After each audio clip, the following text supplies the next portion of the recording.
Hey internet, Orc speaking. Today I would like to try a slightly different video than what I normally do. You see, the other day I had an opportunity, I had a little bit of time to play a little bit of the preseason for Mario Kart World Lounge, and I wanted to give some background on my experience on what playing competitively was like as someone who has not only played competitive Mario Kart before, but also plays on a collegiate team for traditional shooting and fighting games. First up, the Lounge process itself. It's very improved compared to what it was a long time ago. In order to join Lounge, you need to have a Mario Kart Central account. Once you make the account, you need to link that account to your Switch FC code and your Discord account. Also, make sure that you join the Discord server as well. Once you tie those three things together, Lounge staff will verify you, which may take a little bit of time. Next, once you get started in playing Lounge, since we are in the preseason, every format is FFA. So don't make the same mistake I did. You're gonna see throughout this video. I was told to change my name, but I did not realize that my name had to be the same on my Switch as it was on my Discord and Mario Kart Central account. So for me, my name should have been Orc Intel instead of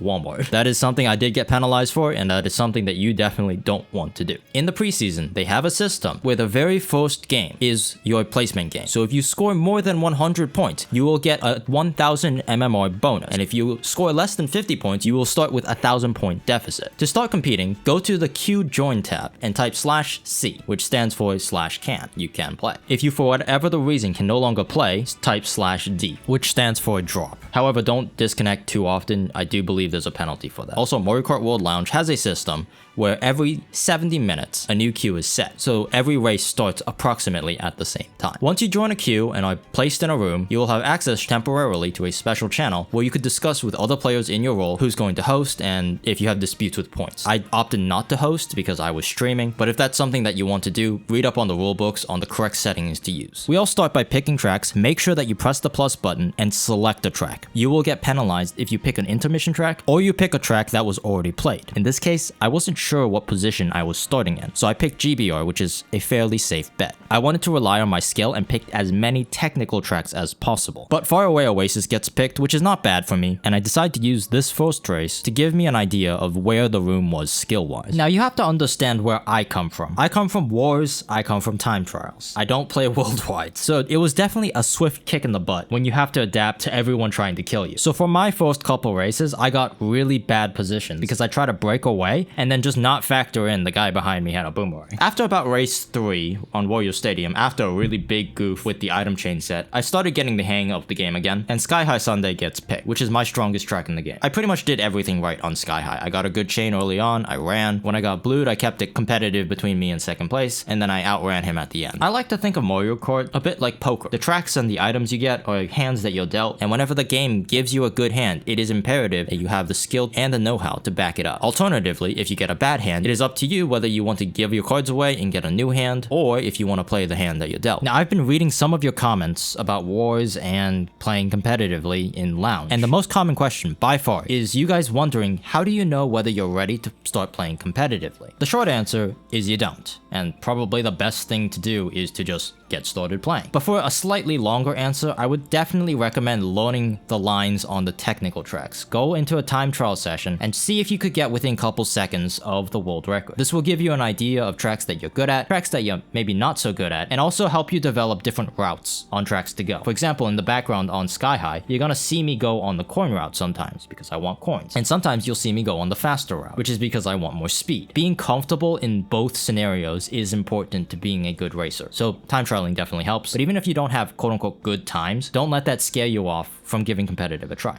You might like it. Now, after Sky High, we end up going to Boo Cinema, which should have been a good track for me. Boo Cinema is great for people who start in top spots. However, I goof because I try to break away from second place, the same thing I tried to do on Faraway Oasis, and fall off. From this point, I have to kind of bag, which is not a good thing on this track, and I accidentally over-bag, which is when you spend too much time in the back trying to get good items, that by the time you get the good items, the race is over. Thankfully, I believe this is my last major goof in this placement game, because after this, we get banger track after banger track. All technical tracks. We get DK Pass, we get Great Question Block Ruins, we get Airship Fortress, we get Bowser's Castle, we get Acorn Heights. Every single one of these tracks is good for me, because I had spent most of my time perfecting and being consistent at technical tracks, which are tracks that are impossible to be fast if you just sight read it for the first time. So even though I did throw in the beginning a little bit, I made up a majority of my points toward the second half of the game. Oh, I'm cooked.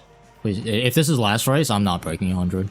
Thank God. Okay, I got it. I'm saved. Now going into the penultimate course, Acorn Heights, I was stressed because even though this is a technical track, I am exceptionally bad at Acorn. Whenever I play in wars against other D1 teams, I tend not to do too well. So I was definitely stressed if this was going to be my final race. Thankfully, it turns out that no one else knew how to drive the vines toward the end correctly either. I kept looking at the minimap and seeing people fall off at this section. It was kind of funny. I ended up gathering a ginormous lead because of the ending section, and even though I definitely couldn't win the event, especially with how badly I cooked in the beginning, this race pushed me over 100 points, which means I would be starting my lounge journey at 6,000 MMR. I hope you found this video interesting. I know that I certainly did, and I will be playing a lot more lounge to come. So if you want to watch me struggle, I live stream on this very YouTube channel at 2 p.m. EST. If you like this video, be sure to like, comment, and subscribe, and I'll see you guys all next time.